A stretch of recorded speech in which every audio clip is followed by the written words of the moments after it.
누가복음 6장. 안식일에 예수님께서 밀밭 사이로 지나가셨습니다. 제자들이 밀 이삭을 잘라 손으로 비벼서 먹었습니다. 그러자 몇몇 바리새파 사람들이 말했습니다. 어찌하여 당신들은 안식일에 해서는 안 되는 일을 합니까? 예수님께서 그들에게 대답하셨습니다. 너희들은 다윗과 그 부하들이 굶주렸을 때 다윗이 한 일을 읽어보지 못했느냐? 다윗은 하나님의 집에 들어가서 제사장들 외에는 그 누구도 먹어서는 안 되는 진설병을 먹고 자기 부하들에게도 주지 않았느냐? 예수님께서 바리새파 사람들에게 말했습니다. 인자는 안식일의 주인이다. 또 다른 안식일에 예수님께서 회당에 가셔서 가르치고 계셨습니다. 거기에 오른손이 오그라든 사람이 있었습니다. 율법 학자들과 바리새파 사람들이 예수님께서 안식일에 사람을 고치시는지 보기 위해 살피고 있었습니다. 그들은 예수님을 고소할 거리를 찾으려고 하였습니다. 예수님께서 그들의 생각을 아시고 손이 오그라든 사람에게 말씀하셨습니다. 일어나 앞으로 나오너라. 그러자 그 사람이 일어나 앞으로 나왔습니다. 예수님께서 말씀하셨습니다. 너희에게 묻겠다. 안식일에 선한 일을 하는 것이 옳으냐, 악한 일을 하는 것이 옳으냐, 생명을 살리는 것이 옳으냐, 죽이는 것이 옳으냐. 예수님께서 주위에 있는 사람들을 둘러보신 후 그 사람에게 말씀하셨습니다. 네 손을 내밀어라. 그 사람이 그렇게 하니 그의 손이 회복되었습니다. 그러자 그들은 화가 나서 예수님을 어떻게 처리할까 하고 서로 의논하였습니다. 그때 예수님께서 기도하러 산으로 올라가셨습니다. 예수님께서 밤을 지새며 하나님께 기도하였습니다. 날이 밝자 예수님께서 제자들을 부르셨습니다. 그리고 그들 중에서 12명을 뽑아 사도라고 부르셨습니다.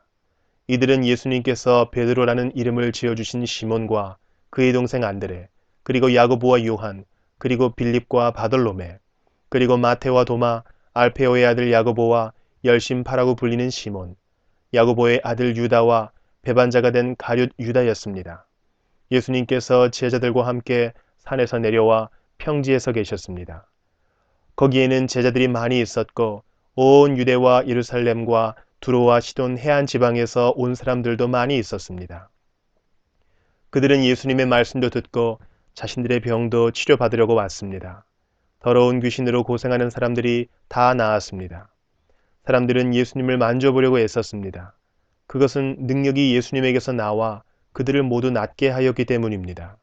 예수님께서 눈을 들어 제자들을 보시고 말씀하셨습니다. 가난한 사람들은 복이 있다. 그것은 하나님 나라가 저희들의 것이기 때문이다.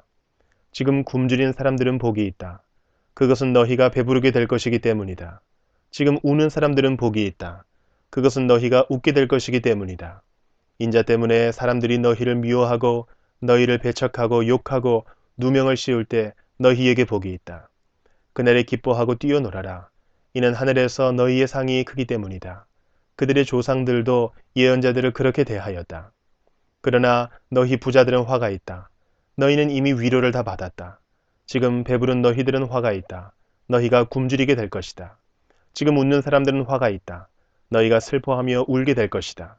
모든 사람들이 너희를 칭찬할 때에 화가 있다. 그들의 조상들도 거짓 예언자들을 그렇게 대하였다. 내 말을 듣는 너희에게 말한다. 너희 원수를 사랑하고 너희를 미워하는 사람들에게 잘해 주어라. 너희를 저주하는 사람들을 축복하고 너희를 모욕하는 사람을 위해 기도하여라. 누가 내 뺨을 치거든 다른 뺨도 돌려대라. 누가 내 겉옷을 빼앗거든 속옷도 거절하지 마라. 달라는 사람은 누구에게든지 주어라. 내 것을 빼앗는 사람에게 돌려달라고 하지 마라. 너희는 다른 사람이 내게 해주길 바라는 대로 다른 사람에게 해주어라. 너희가 만일 너희를 사랑하는 사람만 사랑한다면 칭찬받을 것이 무엇이냐?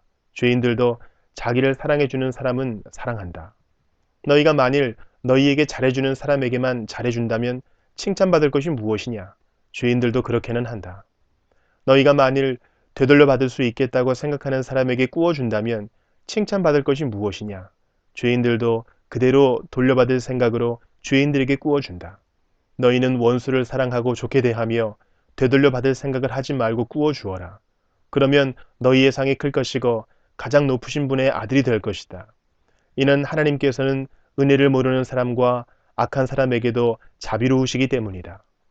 너희의 아버지가 자비로우신 것처럼 자비로워져라. 비판하지 마라. 그러면 너희도 비판을 받지 않을 것이다. 비난하지 마라. 그러면 너희도 비난을 받지 않을 것이다. 용서하여라. 그러면 너희도 용서받을 것이다. 주어라.